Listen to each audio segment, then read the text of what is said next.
Alright, I'm going to do a quick little video here, and I wanted to share with you one piece of mail that came in and a couple things I found at the Goodwill outlet store. The first thing was an envelope that came in, and that usually means autograph request. This one had some relatively recent stamps on there, actually very recent stamps on here. I'm not sure if I showed this in the previous video, but I wanted to share with this. This came, I believe, on Monday, and I don't think I've had a video since, I'm not sure. My videos are getting a little on the smaller side here, but anyway, they used my old envelope here.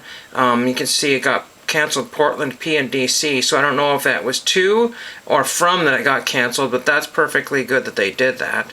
It's interesting. This is one of the few times that somebody's ever saved my old envelope and used it for packing material. Whatever note that I gave him, he decided to keep, which is fine.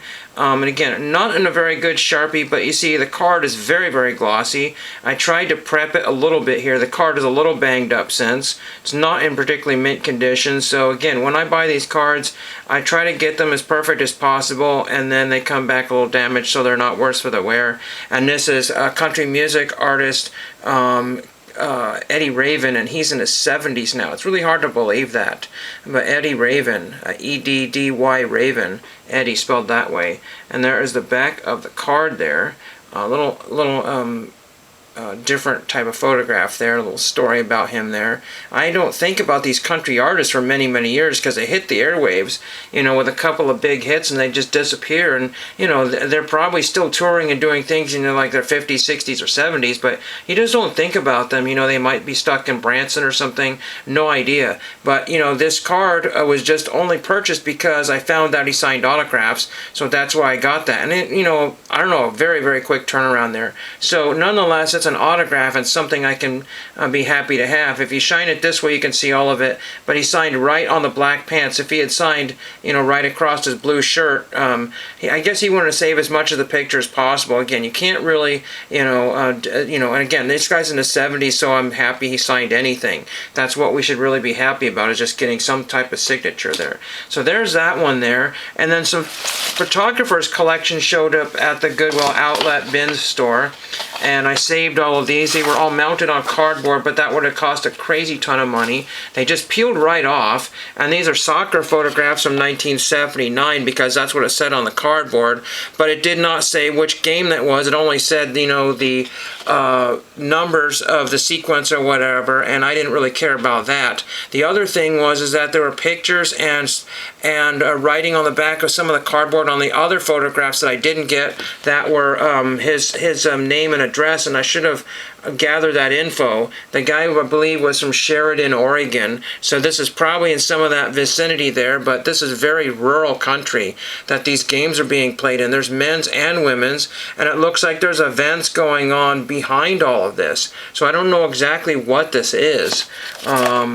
There's another one, I believe, of the women's group here, and it says Brattain or Brattain International, and that was a trucking, like, leasing company or something. I don't know. They're still around, but a different name. I think they're out of Portland, so what this is. And some of the jerseys say footers, F-O-O-T-E-R-S, so I don't really know what that means. And then we have some of the men's group here. You can see some 70s era vehicles in the background.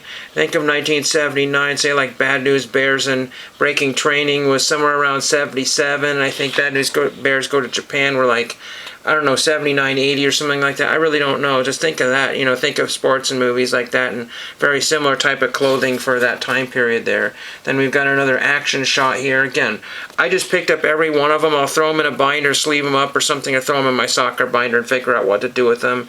I have no historical significance to any of these, but it's kind of cool. I don't know if this guy exhibited these, you know, somewhere, you know, at an art gallery or like some sort of, you know, state fair type of thing.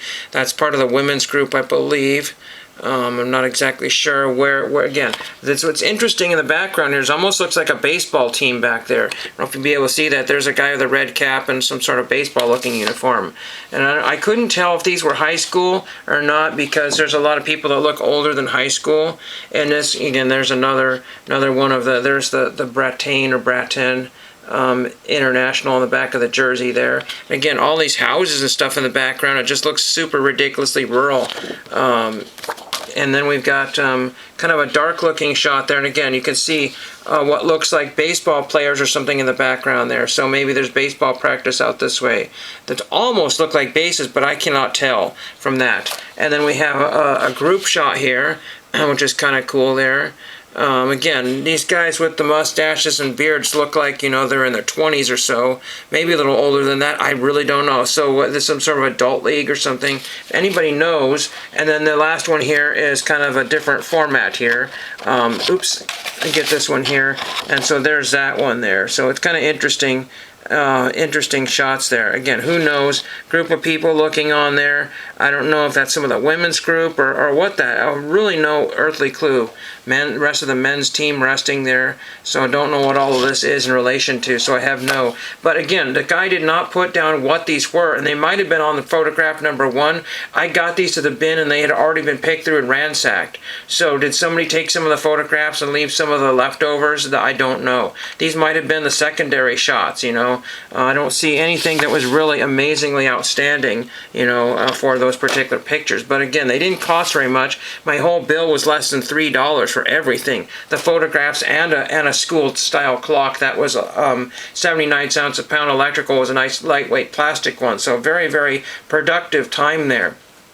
I don't mention this very often, but there's a card show this weekend. I don't want to say much about it because I don't know much about it.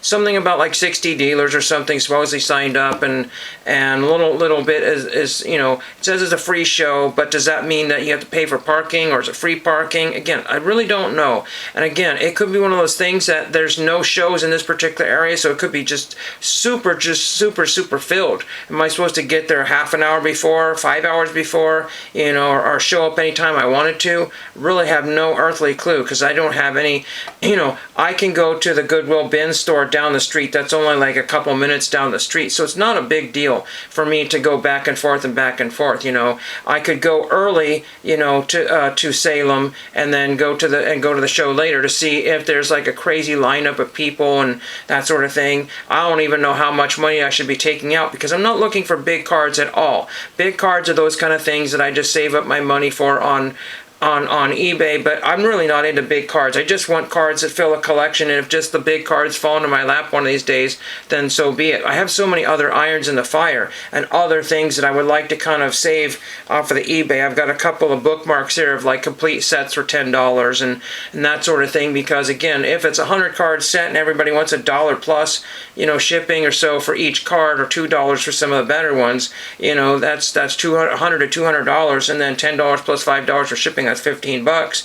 I might as well do that instead of, you know, piecing it together through eBay and COMC. There's really nothing much that I need with cards right now. I've got two or three orders as the very last COMC, which was just like a project one, and I was just setting it behind, but I had to do it because of my shipping. That was the discount on the shipping. I would have lost it because they said you can only use it, would have expired after June or something like that, so I had to use that. And then I have some dinky little eBay orders that should be floating in the next few days here. And there was zero mail today, absolutely zero. But it was 10 degrees cooler today than it was. And so yesterday was 95 degrees, and it made everybody ill. Or at least it made me ill. I was very not in good shape yesterday. So that is all for now. Like I said, Eddie Raven, if you can find one of his cards, it's too bad it wasn't one of the gold foil ones, because I don't know if they had that for this particular set. I just liked the card. I wanted it signed, and I finally got it signed. Again, most of these country artists are anywhere between their 60s and their 90s, if they're still alive. There's not a lot of people for this set that probably still sign anymore, or even, you know, will get your cards returned back to you in an efficient manner. So I would say try this one if you can get a copy of this one. I probably used to have this card many years ago, but there was no way of knowing where to get his autograph from, and he might not have signed, you know, 20 or 30 years ago. So 10-minute video. I've got other irons to work on, finish some videotape stuff here, and thank you for watching.